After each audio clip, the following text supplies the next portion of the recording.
আমি আপনাদের মাঝে আজকে উপস্থিত হয়েছি আমার বাবার আমার বাবার তরফ থেকে ভোট চাওয়ার জন্য। আশা করি আপনারা সবাই আমার বাবাকে ভোট করবেন। নিজেরা সবসময় সুস্থ থাকবেন, আমার বাবার সুস্থতার জন্য সবসময় দোয়া করবেন। এই যে মার্কাটা না, এই মার্কাটা বিএনপির একটা মার্কা, বিএনপির দুইটা মার্কা। তাহলে যদি বলে আইসা যে আমি তো বিএনপির লোক, আমার মার্কা যাই যেটাই হোক, এটা অনেক মহিলারা মা বোনরা বুঝবে না, তারা ভুল করতে পারে। এই জিনিসটা ক্লিয়ার বুঝাই দিতে হবে।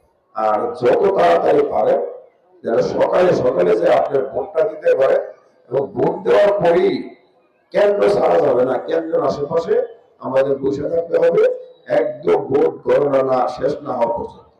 কারণ যদি আমরা আশেপাশে না থাকি, অনেক সময় তো ভোট ডাকাতি হতেছে, বিগত দিনে হয়েছে, এখনো তো ওই টাকায় ফেরত হয়ে গেছে না প্রশাসনের লোক, তারা দুর্নীতি করতেই পারে। তাহলে এই টাকায় পাহারা দেওয়ার জন্য আপনাদের সাথে থাকতে হবে। আমাদের এজেন্টরা ভিতরে থাকবে, তারা সাহস পাই বোঝেন আমাদের লোক বাইরে আছে। তাহলে এই কাজটা করতে হবে আপনাদের। কোন নেতা কি বললো না বললো সেই ব্যবস্থা করবেন না, নিজেরা দেখতে দেবে। জনগণের উপরে কোনো শক্তি নাই। আল্লাহর অশেষ মেহেরবানিতে আপনাদের ভোট পেলে আমি এই মুন্সিগঞ্জ একে সন্ত্রাস, চাঁদা, নেশা রাখবো। আর কি হবে, একটা ইউনিভার্সিটি হবে, একটা মেডিকেল কলেজ সহ একটা হসপিটাল হবে, এমনকি একটা ভোকেশনাল ট্রেনিং সেন্টার হবে যেখানে ট্রেনিং করে মানুষ বিদেশে যেতে পারে।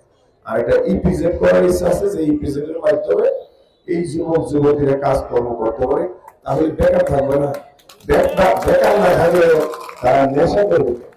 এই যে প্ল্যানিং গুলা আর রাস্তাঘাট, এগুলো ইনশাল্লাহ হবে, এগুলোর চিন্তা করেন না।